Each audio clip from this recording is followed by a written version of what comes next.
Oh, am I on? Yep. All right, phones off, ringers off, and everybody. And Danielle, you have your phone there? Yep. Your other phone? So you can do a time check, and you can just put your hand up away from camera so that Christophe can see it.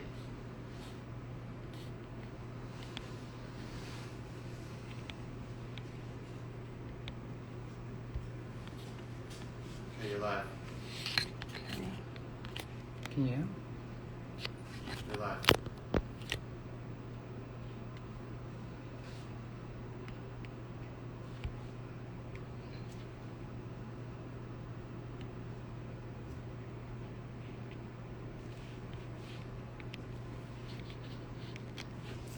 I'm waiting for Patrick to send a request.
Patrick has his thing turned off.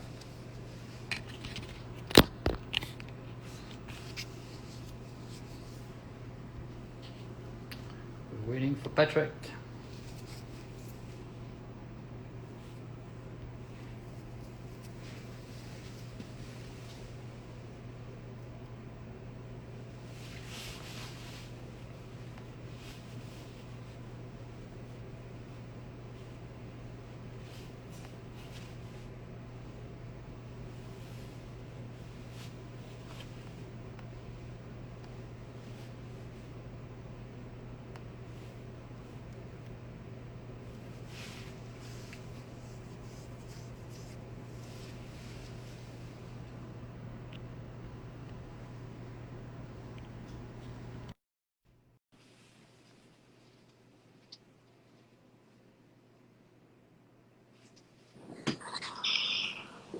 Patrick, it's working. Hello.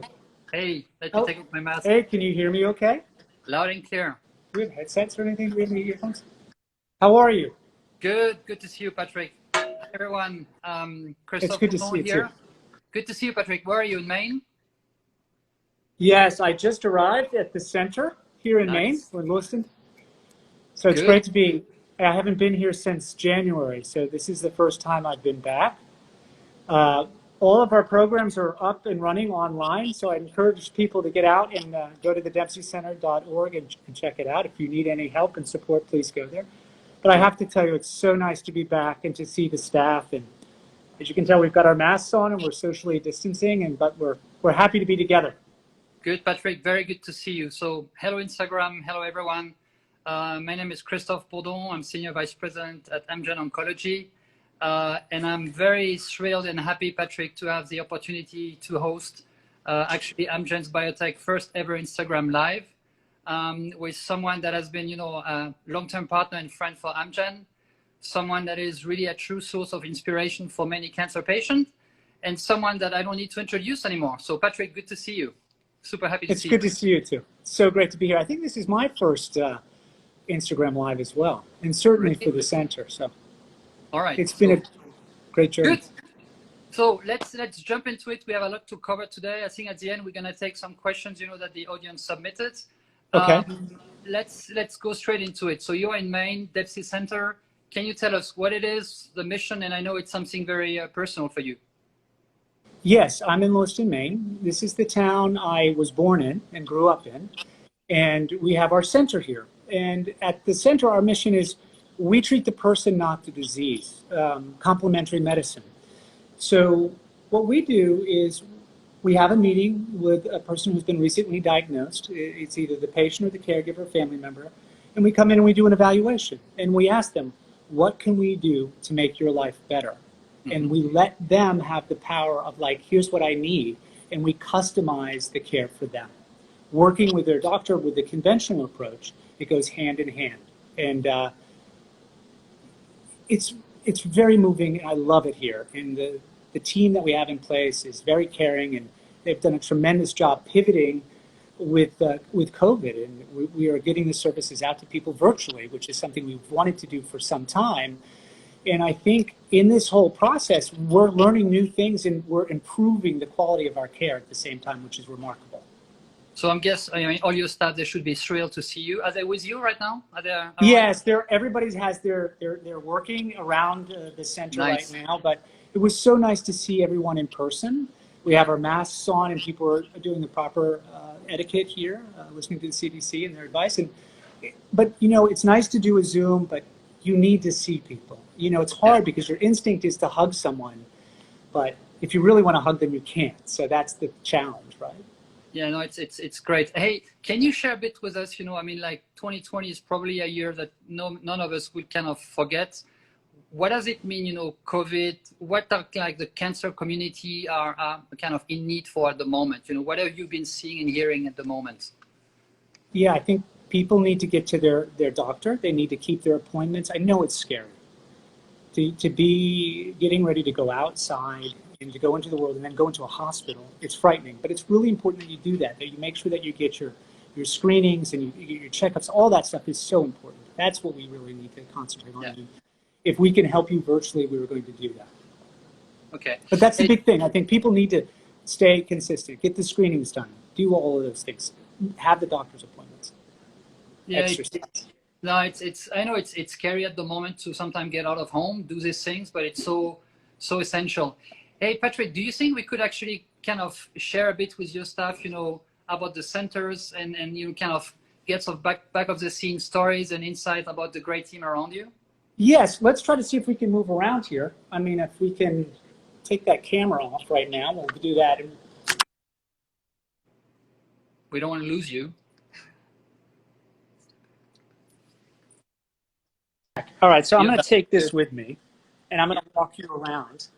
So we're on the 5th floor here. It's an old mill building.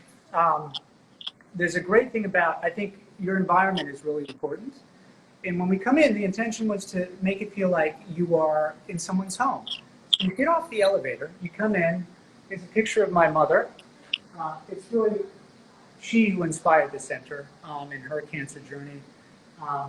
So you come in there and you open up to this beautiful view. Plenty of light, and you come to the front desk, and here's our space. So we repurposed this old building, and it has great feeling to it. If you look up to the ceiling, there's a nice feeling of warmth here with the wood. So when people are waiting, before they get treated, they can sit here. We have brochures that hopefully will give them some of the answers that they're looking for. If not, then we'll answer for them. And then the library is here. There's an opportunity to just sort of sit, decompress, and look out at the river before you go to treatment. And a lot of our treatments, if we do Reiki, we're not doing that right now, but the Reiki, acupuncture, all that happens in here. We have our facilities set up so people can get treatment. This has been really one of the things we haven't been able to do in person. Most of our other programs are available to everybody. But this one, we're starting to work on some programs where you can do the Reiki and self-care at home, which has been really good. And But you make sure you use the microphone. on. We're losing you a bit. What's that? Close, I mean, the microphone so we can hear you loud and clear. Yes, sorry. All right, so I'm going to take you into, we're going to do a little thing here where our tasting kitchen is, where we can do healthy food. She's coming in. I mean, Kristen's going to take us through. Here we go. Welcome. Are you all set? No, it doesn't fit. We're trying to get it organized. But here, let me get, before we get that done, I'm going to take you over here. So this is our tasting kitchen where we do, here, you want to take over and say, Hi, hello. sure. Hi there. Hey.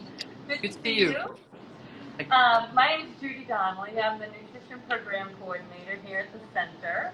I play a bunch of different roles here. We're in the Hannaford Demonstration Kitchen, which is where we do a lot of cooking and nutrition classes. Okay. Our cooking classes are, you know, they're kind of twofold. Some of them are geared towards people who are in treatment and trying to manage the side effects of their treatment that might be impacting their nutrition. Okay. Um, do a bunch Nice. of different classes. So let me hand it back to you. What's going on? As you can see, yeah, it's like nutrition is really important. So how do you fuel yourself? How do you make sure that you have the right energy? And how do you do it quickly, right? Because if you're coming back or you have your children or you have treatment and other opportunities, how can you prepare a meal that is healthy and quick and easy? When was the last time you had a cooking class? Was just like in February, March? When was the last cooking class? Yeah, the last one we had on site was in February, but we've actually been running them via Zoom since about April, and they go very well. So you can connect and people can do like cooking classes from home? Yeah. I've actually done a couple of classes from home as well. It's a little bit more tricky to set it up there. It's nice to come into the center and just conduct them right here. It's been challenging because, you know, everybody's had to make a pivot. And I think the staff has done a remarkable job doing that. How has it been for you in this period of time at Amgen? Okay. Sorry, I couldn't hear you. How was your pivot with COVID? I know we've had to change a lot. Yeah. I mean, Patrick, it's a good question. I mean, look, it's like everyone, you know, since beginning of the year, it has been like all hands on deck. And we have one say at Amgen is, you know, every patient, every time. And I'm so proud of what the team has done since beginning of the year. You know, we did everything to ensure the staff safety so that they could go to the lab, they could go to the manufacturing plant, and we would be able to basically supply, you know, this very essential cancer treatment to patients in an uninterrupted way. So very proud of the team there. The second thing we've done is we have joined the COVID R&D Alliance, which is really with other pharma and biotech companies like us, you know, accelerating the development of potential therapies. And we have also engaged our own R&D into the development of treatment for SARS. So, you know, people are extremely busy, extremely engaged, because at the end of the day, we are here for, you know, cancer patients. And during this time of uncertainty, you know, we are there for them. So, and it's great to see, you know, like what you just said, you know, like cooking classes, and a cancer patient, especially now, they don't need to feel alone. We are there for you. And having this kind of, you know, interaction shows, you know, we really care about them.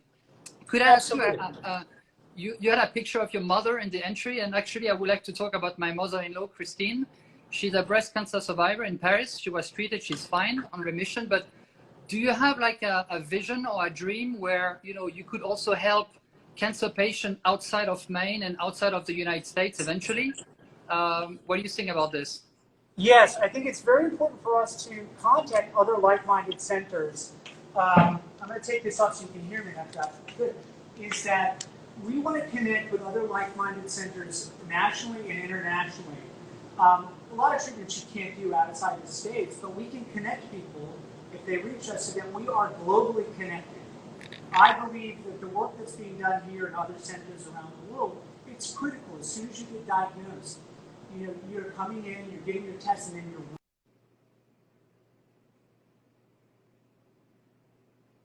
I think we have lost you.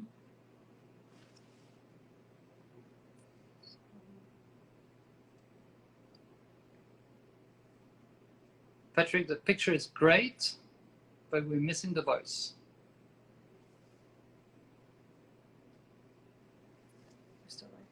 Yeah, hopefully Patrick is going to come back soon. You and, you know, how great the center is, and, you know, caring about bringing some warmth and some hope for cancer patients in a different setup. So Patrick is gonna dial back in.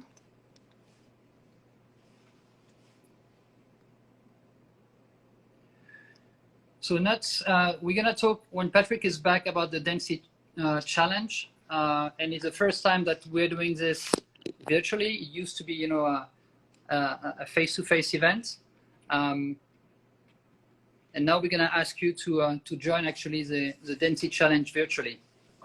Are we back? Oh, yeah. You're back. Okay, this is sort of I the was new talking world. to everyone on my own, you know, telling nice things about the center, nice things about you, and nice things about the dempsey challenge. So. Yeah, the challenge is coming up at the end of the month, so that's been reimagined, and we're going to be doing that virtual. It should be quite interesting, and we'll get into that in a little bit. But we're going to go now down to some of the. We're going down the hallway. I want to take you into the area where we do a lot of our yoga and meditation and things like that. Nice. But the challenge is going to be exciting. We're doing it with this year and virtual, and we've been wanting to do this for quite some time. But because of COVID, it's really accelerated everything for us, and we've had to pivot and adapt, and it's been quite exciting to be able to do that and to keep people active. Because if you're active and you're moving, you feel better psychologically. So it's like Tisha's here, so Tisha's going to take mental over. health, She runs all of our yoga for us, nice. and she's done a remarkable job. And how's it been for you? How have you been doing? Behind my mask, I might have to keep. Hi, Christophe. Hey, hi, good to see you. Thanks for doing this for us. No, Yeah. thanks for doing it. Yeah, things are great. Things are good. We really did a great job adapting to our virtual world. So now we're providing. I can take it down. You can So take now it. we're providing all of our classes virtually right now. So again, our yoga classes, we have Tai Chi classes, we provide a functional fitness class, and our clients have adapted to the virtual world as well. So it's been some good stuff, really good stuff. If people are doing yoga online, can they watch? Yes, Can they participate? absolutely, absolutely. I've done a and lot again, of yoga it's- classes in the beginning of COVID as well. It Yes. helps relax. Yes. How long are your classes usually? I'm sorry. How long are your classes? The classes go an hour. So they're An an hour. One of our Tai Chi classes is 45 minutes. But you know what's happening with the beauty of the virtual world is that our clients, because they're in their home, if they need to step back, because you know what, they've had enough, they've done enough, they can turn us off and rest. So that's one of the benefits of being virtual. Nice. Good. Congratulations. Thank you. Thanks for doing this. No, Okay, thank you. mask on. And we make the transition. I like everyone is very strict with the mask. Yeah, it's really Good. important because we're dealing with people with pre-existing conditions, and we wear this out of respect and care for them. I think that's the thing we have to remember. Is really be vigilant, and it's a pain to keep these on. It's hard to remember, but it's important because the people who are most at risk, when you have this on, it's a sign of respect. Exactly. And we need to model that, and we need to do that, even though we're in Maine. The great thing about this state is they've been very disciplined that way, and the results have shown it. We're getting things opened up here. So hopefully we can continue that. We do acupuncture in here too. Right, so we're doing acupuncture and Reiki as well. That helps, the nutrition, and support groups. These are all the things that continue on. The acupuncture, not right yet. We're still working on that. We can't wait to get that program up and running. It has so much benefit for the people coming in here. And also, too, we work with the caregivers. That's important, too. Everyone in the family, and the children. We have a place for the children to come in Very warm. to be able to communicate. So we've done full circle. So now we're back You're where back. we started. So, Patrick, can you tell us about the dempsey challenge? So the challenge is at the end of the month, and it's been reimagined. And it was really inspired by the Ambulance Tour to California, where we wanted to keep people active and promote healthy living. And that was the desire with the challenge. It's like get people on bikes.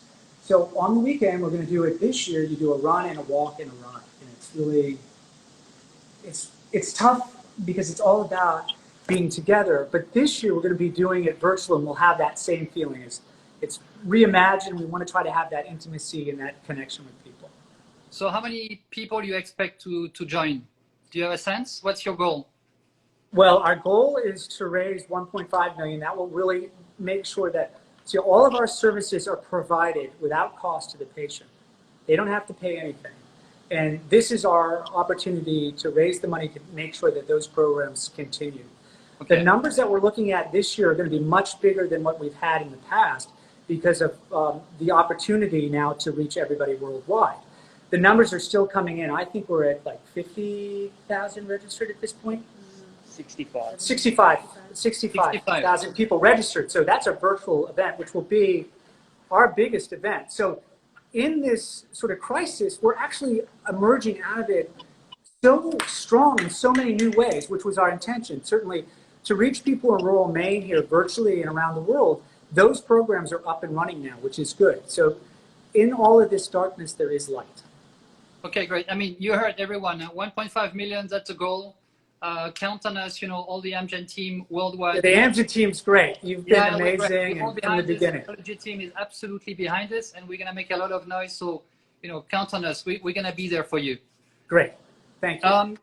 Hey, Patrick, maybe can we go into some of the questions, that were asked by the audience? Yeah, sure. Let me because I think there here. are a lot of things that, people sometimes don't really understand, or there's kind of misperception. Maybe the first one is, what is the most misunderstood thing about cancer diagnostic? And I would say, if I can kick it off, maybe the first thing is, it's true, when you go to the doctor's office and you have to listen to the sentence, you have cancer, I mean, it's still a shock. But we've made so much progress that, it's not always automatically a death sentence. I mean, we have now ways to treat certain cancers, and we have made a lot of progress. So, there should be some message of hope, and then down the streams, when you are helping patients and their families, this is really contributing to the better outcome for cancer patients. The other thing, yes. Maybe the second question, and then I hand back over to you, Patrick, is really around the misperception that cancer is only affecting older patients. And I think the truth is, and we've seen in the last days with Chadwick tragic death, is it's also affecting younger people. So I've seen you posted about Chadwick. It's something very dramatic. So can you share with us, where's your mind on this, and kind of message of hope you want to share with the audience, maybe? Yeah, I think, the question right now is colon cancer, and certainly it's happening. The testing, I had my colonoscopy last year, and, they want to start it earlier. So we need, certainly within the African-American community, such high risk that the screenings need to start earlier. You've got to get in there and get out in front of this. That's critical. And I think spreading the word, getting the messages of, do you have a history in your family? Get your screenings done early. Start earlier. Get your physicals every year done and be out front of this thing. That's what we have to concentrate on right now.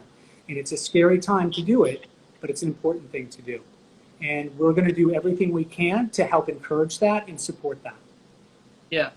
So you're saying really, like, even despite COVID, don't be afraid, do it, do your mammogram, continue to get tested, do your blood work. It's very important to diagnose and test early so that we have a chance to actually manage the cancer eventually. Exactly. It's very hard to step outside the door. I realize that it's very scary, but it's important to do. And, your health providers are going to take care of you. The doctors are understanding that. So they will work with you. The nurses are going to work with you. So it's hard. That voice in your head is sometimes too strong, and you allow it to control you. That's when you need the time to really go, okay, I'm doing this for myself, and I'm also doing this for my family. I'm going to go get my screenings done. So. Yeah, perfect. Have you, how are you, personally, navigating through COVID? Anything you want to share with us, and advice you have on, how to navigate the kind of uncertainty we have around us at the moment? Yeah, there's a lot of fear, understandably, and there's a lot of anger. That's understandable. And what we need right now, and what I try to work on, is really trying to stay positive. Be grateful for what we have. Find that every day. What am I grateful for? Staying positive, exercising. And I've been, reading. Try to find things that inspire you, that will give you hope and inspiration and positive thoughts. I try not to listen to the news too much. I found this wonderful app called Calm, and it's really wonderful. It's something that I recommend to a lot of people Okay. right now, because have a nice morning meditation, connect with yourself, keep your heart open. And, you know, when you go out into the world, there are a lot of afraid people, and you got to come from a place of love right now more than ever. And it's the hardest thing to do because we're all scared, and remember, we're all needing each other. Yeah. And we're all No, one here. It's good to hear that, Patrick, and especially, you know, coming from you and, you know, all the message of hope you're bringing for cancer patients. And I guess, you know, it's scary for everyone, but especially if you're a cancer patient, it's even more scarier at the moment. And If so, you have a pre-existing condition, it is frightening right now to travel, to go out, Yeah. to just do basic things that we took for granted. Now there are big things that we really appreciate. So yes, it's very hard for everyone. and really what I take from this conversation, Patrick, is, you know, the fact that you have been, and we've been kind of reinventing the challenge, and so that people are not alone at home, and, you know, they can listen to you, they can see you right now, they can engage in the challenge. So for me, really, to close this kind of live discussion with everyone is to say, you know, we're really counting on everyone. Cancer patients are looking for us, they're looking for hope. So, you know, don't forget to register to the Dempsey Challenge, you know, on the website, on Instagram. You know, for me, Patrick, it's truly a source of inspiration, what we've been doing. And I think reinventing the challenge due to this like pressure of COVID, at the end of the day, I'm sure we're going to reach more persons. So congratulations for this. Thank you for doing this. It's always a pleasure seeing you, and maybe I can hand it back to you and for the word of conclusion to everyone. Well, thank you very much, and thanks for Amgen for making this possible. We've come a long way, and you need a team, and we have a great team in place. And I know everyone who is out there, you're not alone. It takes a team, and there are people available for you. If you can reach out here to the center, we will try to direct you if you're living in another state to another like-minded center. And if you're a center that's like ours around the world, please reach out, contact us so we can build a network, so we can help more people that way. And stay positive. We will. And you can count on the Amgen team. And, you know, hopefully next year we're going to be at the Dempsey Center face-to-face together. But, you know, in the meantime, count on us to make sure we're going to bring a lot of people signing for the Dempsey Challenge virtually. So with that. Thank you. All right. We'll see you at the end of the month. I was hoping you would be wearing the same T-shirt as me. Well, you know, I had the shirt too. And then I realized I've been like training really hard since I got back here and leaned out. So it was a little bit too big. Are you saying I'm not training enough or what? Well, for the challenge. So we're doing it virtually. But when you're on a trainer like that, it's a lot more work. So I've been training with my mountain bike and putting a little bit more. So I'm trying to get leaned up a little bit to the fighting weight. All right, Patrick, stay safe. Put the mask back on. I will. I'm going to put my mask back on. Thank you for everything. Thanks, Patrick. Have a good day. Thank you, everyone. Yeah. Au revoir. Au revoir. Merci beaucoup. Bye.